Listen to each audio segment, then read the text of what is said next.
Польское радио на русском. Итак, исторически их еще называют, выборы в Молдове прошли, состоялись. Подсчет голосов, продолжается, но, по крайней мере, на момент записи этого видео, но уже подходит к 100%. Имеем предварительные результаты, предварительные, но показательные результаты. И об этих результатах в том числе поговорим с депутатом парламента Молдовы Оазу Нантоем. Он сейчас с нами на связи. Приветствую вас. Добрый день. Мое депутатство уже практически закончилось. Осталось Мгм. несколько дней, когда Конституционный суд утвердит полномочия вновь избранного парламента, и я стану свободным пенсионером. То есть вы в следующий парламент не пошли? Это Внуки по... возражают.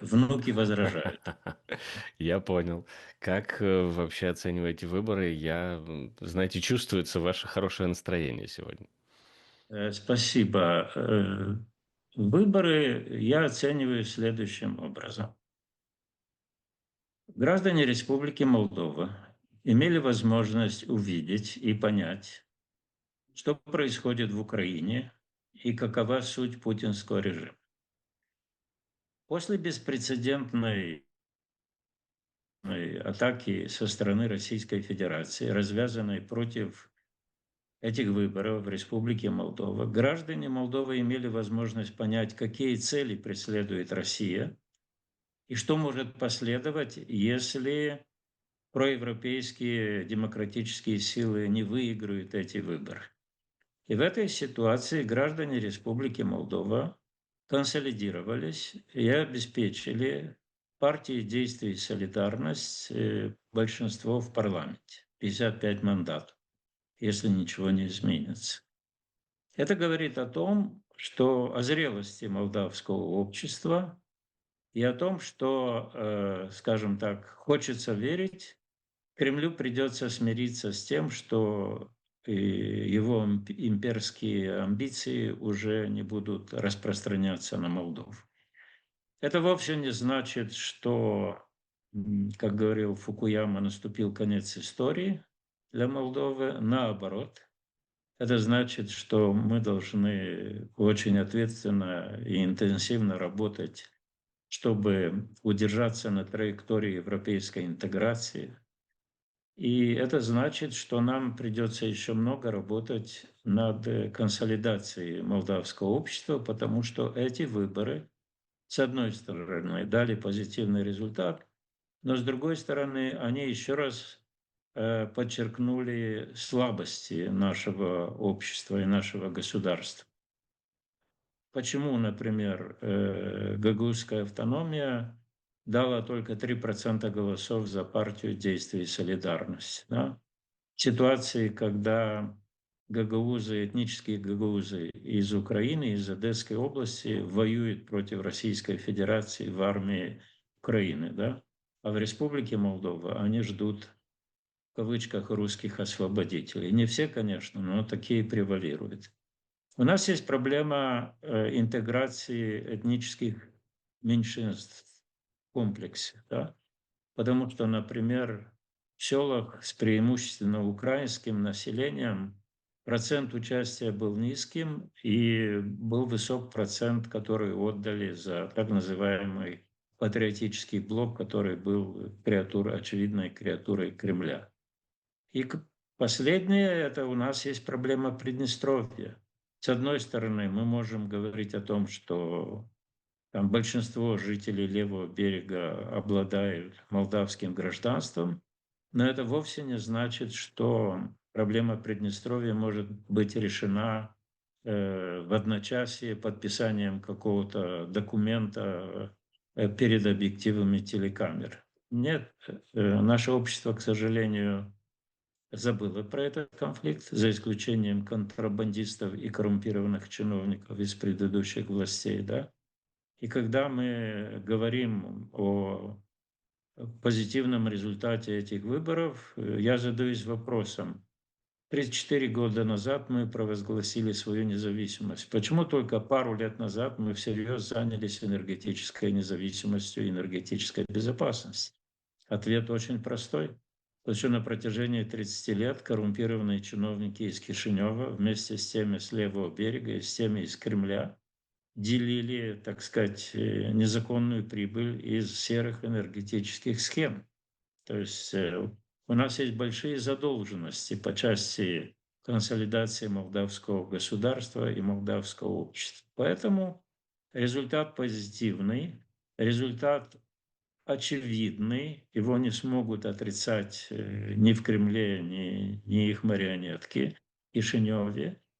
Но в то же время, я повторяю, эти выборы опять подчеркнули существование проблем в нашем обществе, в нашем государстве, которые надо будет решать. А этим решением проблем, но уже с другой стороны, ам, перед выборами ряд новостей, во всяком случае, попадали в медиа европейские о том, что там задержана какая-то группа, которая готовила провокации на выборах. Там задержана группа, 64 человека были последние, если не ошибаюсь, которые готовились в Сербии даже устраивать какие-то провокации, дестабилизацию после выборов. Так вот, как думаете, будет ли Россия использовать эту карту дестабилизации после выборов? Я хотел бы обратить внимание на следующий момент. Если мы вернемся в 2014 год, это был не только год аннексии Крыма, но и попытка Кремля реализовать проект Новороссия. То есть забрать у Украины все Причерноморье с выходом на Республику Молдову, на так называемое Приднестровье и так далее. И тогда, 2 февраля 2014 года, в Гагаузской автономии был организован провокационный псевдореферендум. И тогда в Гагаузской автономии местные чиновники были пойманы на том, что они вербовали молодежь и посылали ее в Ростов-на-Дону в лагеря по подготовке боевиков. Тогда один из начальник управления молодежи и спорта Анатолий Кара был вынужден убежать в Россию. Сейчас он каким-то образом вернулся в Молдову.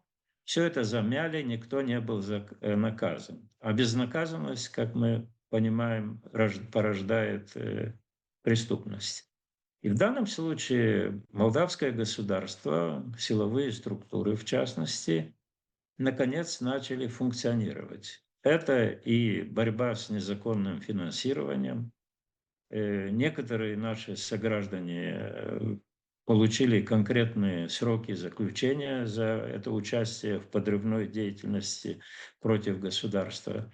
И, соответственно, наши силовые структуры, я надеюсь, пресекли эти попытки силовой дестабилизации. Так что мы понимаем, что у России генетический код остается неизменным, да, и мы видим, как Россия пытается создать напряженность в разных странах. Дело дошло до того, что канцлер Германии заявил, что мы не живем в условиях войны, но уже не живем в условиях мира. Да? И совершенно очевидно, что молдавское государство еще имеет ряд слабостей, о которых я уже упомянул, и Россия попытается впредь их использовать. Так что расслабляться нельзя. Конечно, в обществе пыхнула волна оптимизма, но мы должны понимать, что этот позитивный результат – это заслуга всего общества, которое проявило зрелость. Я общался, конечно, с ограниченным числом людей, и, как говорят социологи, это нерепрезентативная выборка, но тем не менее многие сограждане, которые имели критические, так сказать, замечания, претензии к партии «Действие и солидарность», снова проголосовали за нее, потому что понимали, что ситуация стала, к сожалению, черно-белой. И нужно было голосовать за партию «Действие и солидарность» по той простой причине, что другие политические проекты, которые заявляли о своей проевропейскости и к которым можно было испытывать доверие, они не имели шансов преодолеть избирательный порог. Вот тут интересный момент, черно-белая ли вот эта политическая палитра. Первое, по крайней мере, пока на первом месте действительно, как действующая власть, 50 плюс процентов, около 51% по состоянию на сейчас. Но второе, третье и те силы, да, которые я стараюсь не называть название партии, чтобы не менять потом, вдруг их показатели изменятся.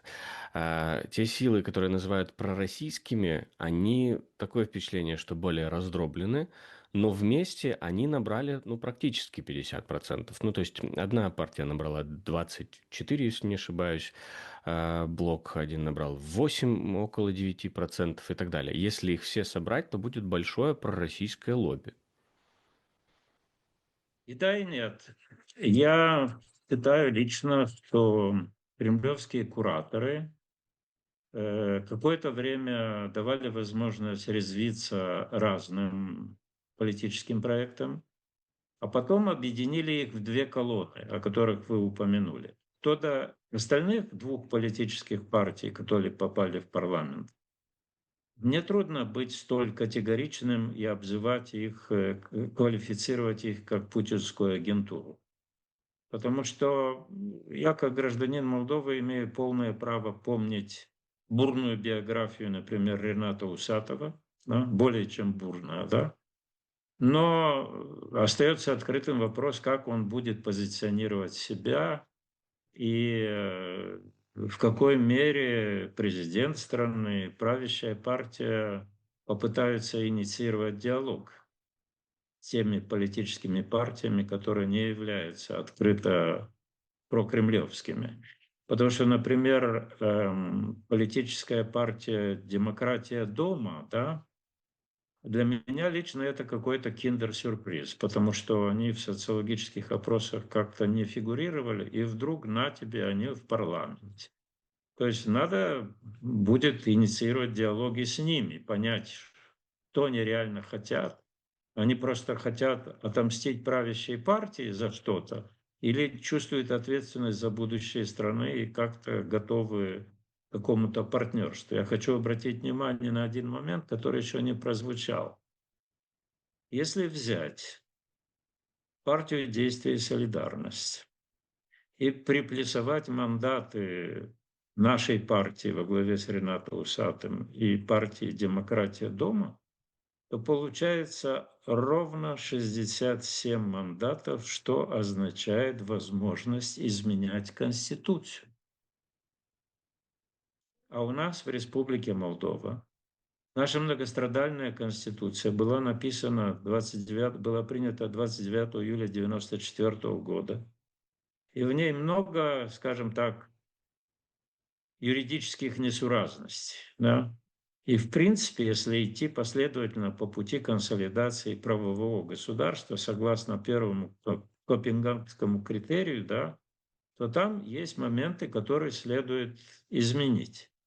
И здесь я немножко тороплюсь с этим, но, как говорится, I have a dream, что вдруг эти политические партии проникнутся, так сказать, духом соучастия в европейской перспективе и консолидации государства, и появится возможность изменить и корректировать некоторые положения в нашей Конституции, которые являются очевидным анахронизмом. Но это следует подождать. Понятно, что сейчас правящая партия будет проходить через фазу эйфории, это нормально.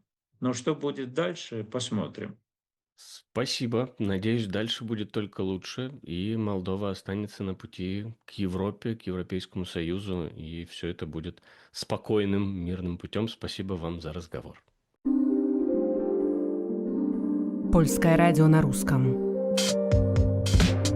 Это подкаст «Главное. Действительно о важном». О том, о чем необходимо сегодня знать.